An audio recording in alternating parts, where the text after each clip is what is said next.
He who has conquered weakness and has put away all selfish thoughts neither belongs to the oppressed or the oppressor. This man is free. We are only free if we choose to think higher thoughts. We are continuing the reading of As a Man Thinketh by James Allen. This is chapter 5, titled The Thought Factor in Achievement. And we're continuing this reading. All right. James Allen was saying, last we spoke, he who has conquered weakness and has put away all selfish thoughts belongs neither to oppressor nor oppressed. He is free. A man can only rise, conquer, and achieve by lifting up his thoughts. He can only remain weak and abject and miserable by refusing to lift up his thoughts. What is the quality of your thoughts? Do they lift you up? Do they empower you? Or do they make you feel weak and push you down? Before a man can achieve anything, even in worldly things, he must lift his thoughts above slavish animal indulgence. He may not, in order to succeed, give up all animality and selfishness by any means, but a portion of it must at least be sacrificed.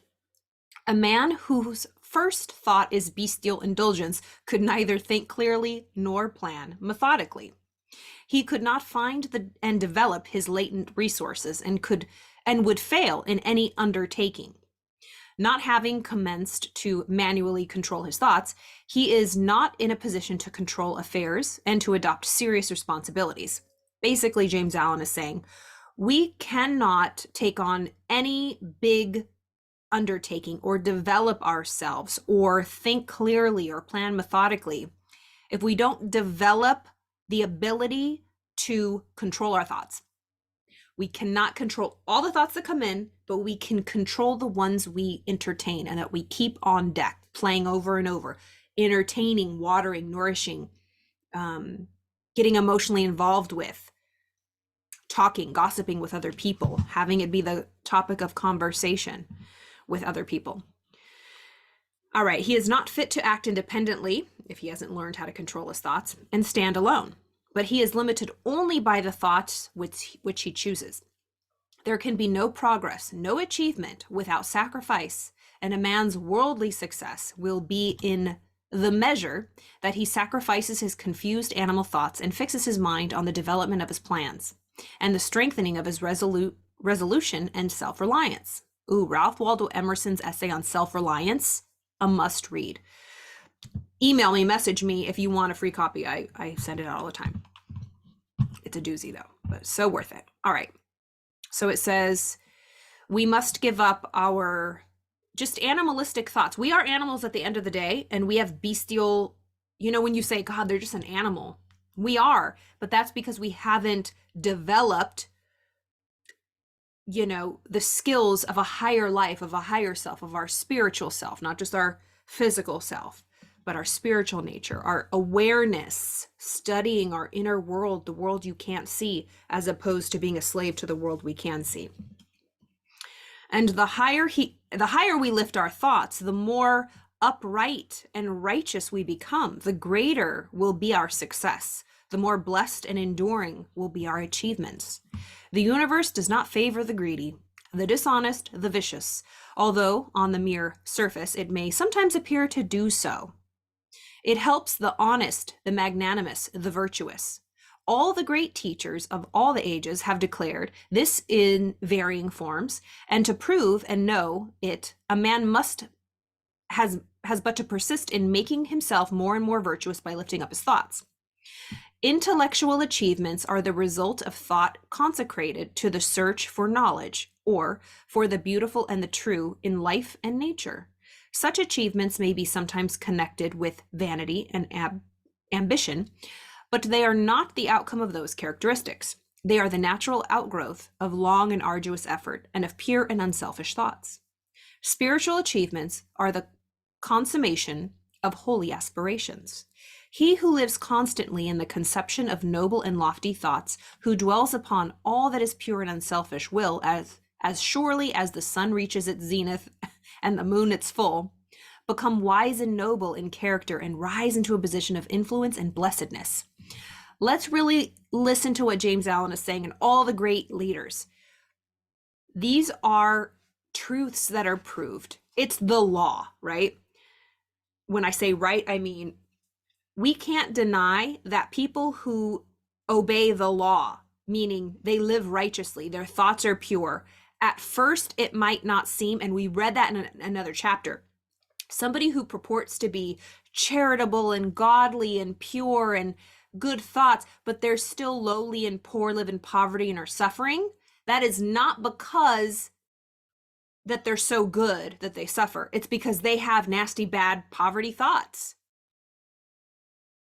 So it says spiritual achievements are the consummation of holy aspirations.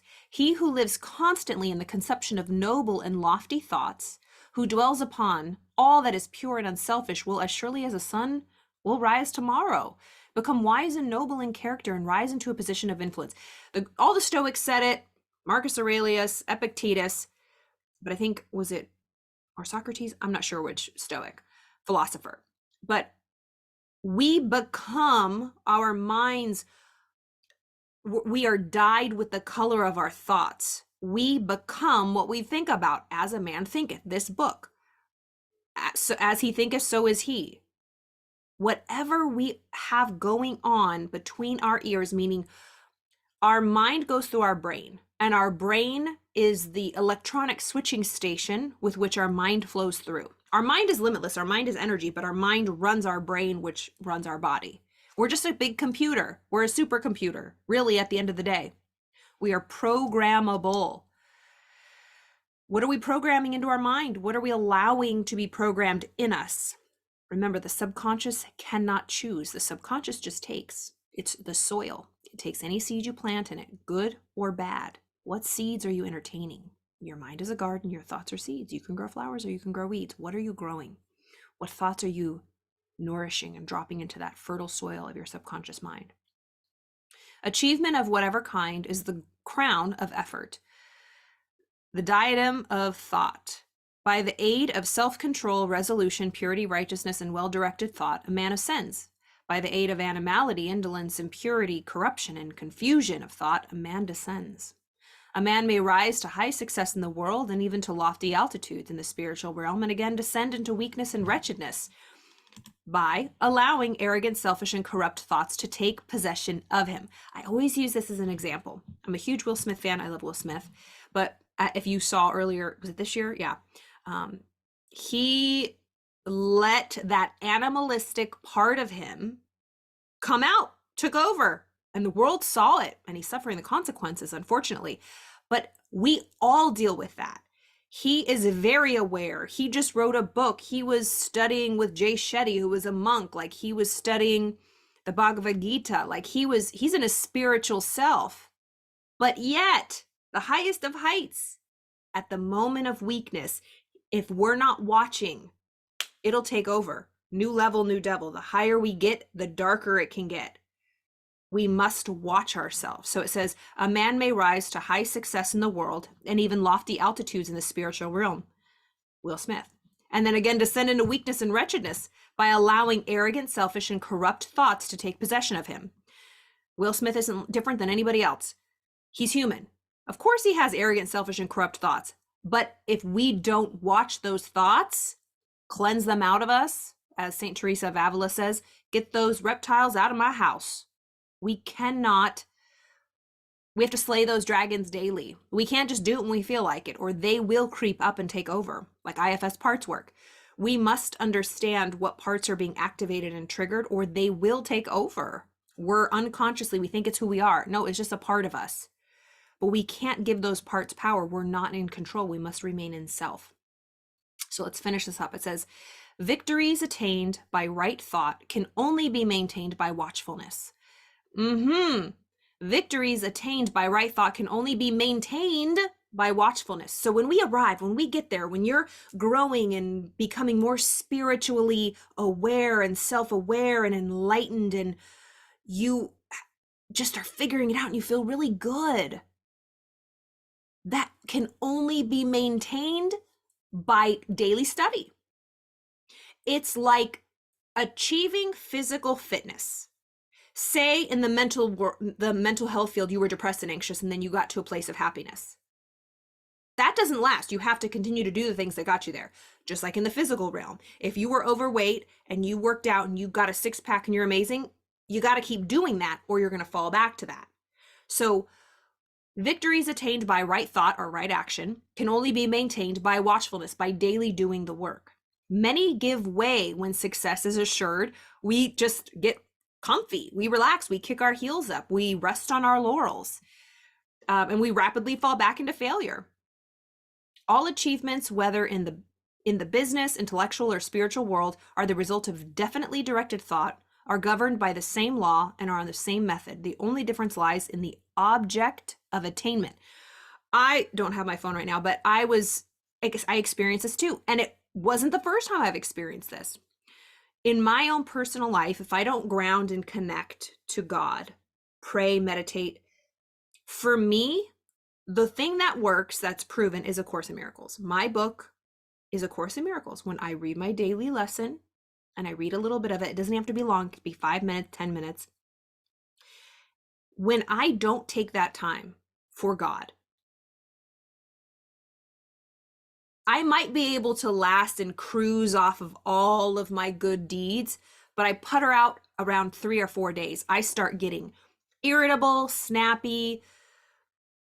I start getting nasty reptile thoughts, arrogant, selfish, corrupt thoughts. You don't just, it's not a one and done. You don't just get rid of it and you're good. It's constant work because those things always trying to get in. You have to keep your house clean. And for me, that is A Course in Miracles. So what I did was, people say put God first, and I'm like, well, what does that mean? But it's like, surely non-negotiable. My study time, my prayer time in the morning, my Lectio Divina is first and foremost. I missed a couple episodes of doing this because I try to do this every morning, or I do it every morning, but I skipped it because I didn't have time before I went to work, and I was going to give up my Course in Miracles to record this. And I was like, no. So I didn't do my episodes. And so I did that because what's the point of continuing to do content and give episodes if I'm not being congruent and, a person of integrity with who I want to be, connecting to myself, God, my higher self every day, because that's what sets me up for my day. So it doesn't matter what I do for the rest of the day. If I don't connect, I'm screwed. Abraham Hicks talks about that all the time. It's like vacuuming. You run the vacuum cleaner, you're doing the deeds, and the floor is still dirty, but it has the wheel marks in it, but it's still filthy. You didn't plug it in. What's the point of vacuuming if you didn't plug it in? Or the toaster. You put toast in the toaster and you push it down and it stays down, and you pop it up and it's still cold toast. You didn't plug the toaster in. It didn't do the job because it wasn't connected. It wasn't plugged into the source, the electricity, the power that runs it, that gives it the power to do what it's meant to do. That's like me and you. If we don't connect to source, however you want to do that, figure it out. We all have to figure that out, at least in my opinion. If I don't connect, and I work with a lot of people, and it's a pattern that I see in everyone, when we don't connect, nothing works in our life. So how do you connect? How do you connect to your higher self, to God, to the universe, to nature, whatever you want to call it, to your, to love, humanity? What else? All right, all achievements. Oh, so basically I was saying that when the very first app on my phone, first of all, I turned off all notifications, no badges, no dings, no dongs, no, banners that come down to distract me, just any time in my day.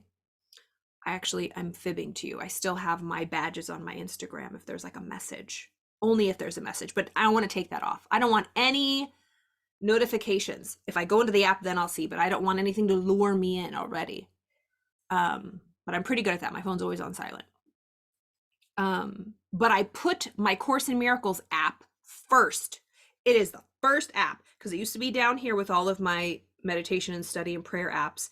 I put it at the first thing. I can't avoid it. I cannot avoid it. Put God first. So that's what I've been doing. And it's working. So what else did I want to say? Victories attained. Okay. So victories attained by right thought can only be maintained. We have to stay watchful. We have to continue to do it every day. We can't rest on our laurels. We never arrive. We're always growing. As long as there's, air in our lungs and we're walking and we're waking up every day, we can always expand and grow more. And if we're not, we are by default dying and shrinking and, imploding. He who accomplishes little must sacrifice little. He who would achieve much must sacrifice much. He who would attain highly must sacrifice greatly. And remember the definition of sacrifice. It isn't going without and suffering. It's simply sacrifice is giving up something of a lesser value to make room for something of a higher value. Always. That's what sacrifice is. That really helped the way I see things. To sacrifice is to let go of something of a lower value to make room for something of a higher value. Because until we let go of the lower value thing, the new thing has no room to come in. Think about that in your life. What do you need to let go of? What relationships do you need to put on hold? And it doesn't mean anybody is bad or toxic or whatever. You have to listen to your intuition. It's because it's about us. It has nothing to do with anybody else. For me, I just went through another kind of cleanse. Like, I just need to be focused. I stopped a lot of things I was doing, and it has nothing to do with other people. It has to do with me, and I have to listen to that. So that is the rest of the chapter of that. Yeah, that was a good one. I loved that. The thought factor in achievement, James Allen, As a Man Thinketh. I feel like there was another thought that I had when I was reading that, but it'll come to me. Yeah.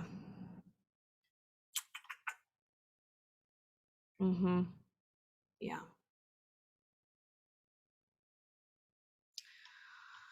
There's a formula to success. Find who you look up to, find who you think is successful, and do what they do.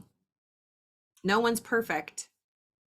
Don't be naive thinking that people are perfect. Like, people who are shocked by like what Will Smith did. It's like, he's human. He's human. And we shouldn't judge anybody. It's just, with great